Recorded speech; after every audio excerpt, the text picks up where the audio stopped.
چونکہ پاکی ناپاکی میں ہمارا اتنا دھیان نہیں ہوتا، اس لیے پھر ہمیں نبی علیہ السلام کی زیارت نہیں ہوتی۔ بہت سارے لوگ یہ کوشچن پوچھتے ہیں کہ جی اتنے سالوں سے ہم کوشش کر رہے ہیں کہ ہمیں نبی علیہ السلام کی زیارت نصیب ہو، مگر نہیں ہوتی۔ عام طور پہ جو ہم نے بزرگوں سے سنا ہے اس کی دو وجوہات ہوتی ہیں، ایک نگاہ ناپاک ہوتی ہے اور ایک بدن یا کپڑے ناپاک ہوتے ہیں جس کی وجہ سے زیارت سے محروم ہو جاتے ہیں۔ اگر ان دو چیزوں پر محنت کریں تو اللہ تعالیٰ زیارت نصیب جلدی فرما دیں گے۔ نگاہ کا بہت زیادہ پرہیز کریں، 100% پرہیز کریں گے تو اللہ تعالیٰ کی طرف سے پھر نبی علیہ السلام کی زیارت والی سعادت نصیب ہو جائے گی۔ میرے والدین چونکہ شروع سے ہی نیکی کی زندگی گزارنے والے تھے، تو میں نے تذکرۃ الاولیاء کتاب 5ویں کلاس میں پڑھی تھی۔ 5ویں کلاس کے بچے کو تو ابھی کنسیپٹ بھی نہیں ہوتا، مگر مجھے والد صاحب نے وہ کتاب لا کر دی کہیں سے، تو میں نے اس میں اللہ والوں کے واقعات پڑھے تو دل میں بڑا شوق ہوا کہ مجھے بھی اس لائن پہ چلنا ہے اور اللہ والوں کی لائن پہ آگے بڑھنا ہے۔ پھر اس میں ایک کتاب میں میں نے پڑھا کہ نگاہ کا بہت پرہیز کرنا چاہیے، تو چھوٹی عمر میں ابھی میں بالغ نہیں ہوا تھا، اس عمر سے ہی نگاہ کا پرہیز شروع کر دیا۔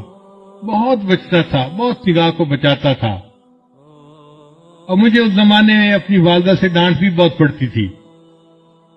ہر دوسرے تیسرے دن کوئی محلے کی آنٹی آتی اور میری والدہ کو کہتی تیرا بیٹا جا رہا تھا، اسے تو ہمیں سلام بھی نہیں کیا، یہ تو ہمیں اپنی خالہ ہی نہیں سمجھتا۔ اور امی مجھے بلا لیتی تھی، بیٹا وہ تو نے اپنی خالہ کو سلام کیوں نہیں کیا، یہ تو میری کلاس فیلو تھی، یہ تو میری سہیلی تھی، ہم بچپن کی دوست ہیں، تم سلام تو کرتے۔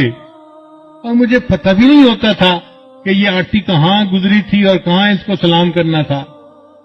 تو میں آگے سے ایک بار کہتا تھا، امی آنٹی سے یہ پوچھو کیا میں نے اس کی طرف دیکھا تھا؟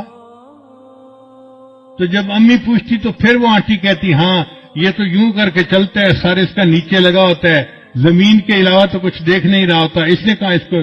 میں نے کہا امی مجھے یہ بھی نہیں پتا میرے پاس سے مرد گزرا ہے یا عورت گزری ہے، میں کس کو سلام کرتا؟ تب جا کے میری جان چھوٹتی تھی۔ لیکن اندر اندر مجھے بہت غصہ آتا تھا ان آنٹیوں پہ، سارا محلہ خالہ بنا ہوا ہے، سارا محلہ آنٹی بنا ہوا ہے، اور بس ان کو سلام ہی کرو چلتے ہوئے۔ لیکن نگاہ کی اتنی حفاظت کا بہت فائدہ ہوا۔ مجھے آتے جاتے جوتوں کی آواز سے پتہ چلتا تھا کہ قریب سے کون گزر رہا ہے۔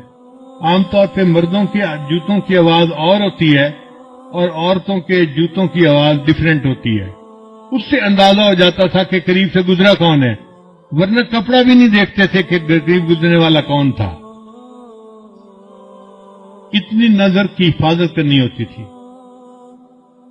اس پر اللہ رب العزت نے پھر جو مہربانیاں کی وہ اب کیا بتائیں آپ کو۔ ہمارے ایک ساتھی ہیں لاہور کے، ایک دن مجھے کہنے لگے کہ میں آپ کو ایک بات بتاؤں، مجھے حضرت نے بتائی۔ میں نے کہا بتائیں۔ کہنے لگے کہ حضرت نے مجھے بتایا کہ دیکھو اس وقت آپ کسی مسجد میں کھڑے تھے، آپ کی طرف اشارہ کر کے حضرت نے کہا کہ اس بچے کو اس وقت 100 سے زیادہ مرتبہ نبی علیہ السلام کی زیارت ہو چکی ہے۔